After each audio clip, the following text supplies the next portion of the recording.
নমস্কার, আমি অমিত কিস্কু কালনা কলেজের বিএড বিভাগের ছাত্র। আজকে আমি যে টপিক নিয়ে আলোচনা করব তা হলো ব্রিটিশ আমলে ভূমি রাজস্ব ব্যবস্থা চিরস্থায়ী বন্দোবস্তকে নিয়ে। প্রথমে আমরা ভূমিকার দিকটা আলোকপাত করি। আমরা এর আগে জেনেছি 1765 খ্রিস্টাব্দে দেওয়ানি লাভ হয়। এর ফলে কোম্পানি রেজা খাঁ সীতাব রায়কে রাজস্ব আদায়ের অধিকার দেওয়া হয়, কিন্তু তারা অত্যন্ত দুর্নীতিগ্রস্ত হওয়ায় তাদেরকে পদ থেকে সরিয়ে দেওয়া হয়। এরপর কোম্পানি ওয়ারেন হেস্টিংসকে বাংলার গভর্নর নিযুক্ত করেন। তিনি বাংলায় একসালা ও ইজারাদারির মতো ব্যবস্থা চালু করলেও কোনোটাই তিনি ফুলফিল করতে পারেননি। তার পরবর্তীকালে গভর্নর হয়ে আসছেন কর্নওয়ালিস।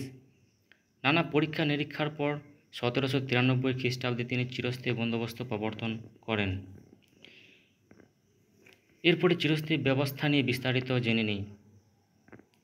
চিরস্থায়ী বন্দোবস্ত আলোচনা প্রসঙ্গে আমাদের কয়েকটি বিষয় খেয়াল রাখতে হবে। প্রথমত, এই ব্যবস্থায় কর্নওয়ালিস উদ্দেশ্য কী ছিল? দ্বিতীয়ত, এর শর্ত কী ছিল? তৃতীয়ত, এর ফলাফল অর্থাৎ প্রভাব কী ছিল? প্রথমত, কর্নওয়ালিস এই ব্যবস্থার মাধ্যমে সরকারের আয় সুনিশ্চিত করতে চেয়েছিলেন।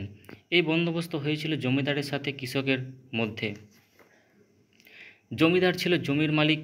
বছরের নির্দিষ্ট দিনে সূর্যাস্ত যাওয়ার আগে নির্ধারিত খাজনা সরকারের কোষাগারে জমা দেওয়া বাধ্যতামূলক ছিল। এটাকেই আমরা সূর্যাস্ত আইন বলি। এরপরে আমরা ফলাফল অর্থাৎ প্রভাব সম্পর্কে জানার চেষ্টা করব। সুফল কী ছিল? যে এই ব্যবস্থার ফলে সরকারের বার্ষিক আয় নির্ধারণ সহজ হয়। জমিদার জমিতে ও কৃষিতে উন্নতিতে যত্নবান হয়। তাছাড়া কোম্পানির অনুগত একটি জমিদার শ্রেণীর উদ্ভব হয়, ফলে ব্রিটিশ শাসনের ভিত শক্ত হয়। এর কুফল কী ছিল? জমিদাররা কৃষকদের ওপর প্রবল অত্যাচার চালাতো, অতিরিক্ত খাজনা আদায় করত এবং কৃষকরা মহাজনদের কাছ থেকে ঋণগ্রস্ত হয়ে পড়ে। এক কথায় বলা যায়, জমিদার মহাজন মধ্যস্বত্বভোগীদের অত্যাচারে কৃষকদের জীবন দুর্বিষহ করে তুলেছিল। ধন্যবাদ।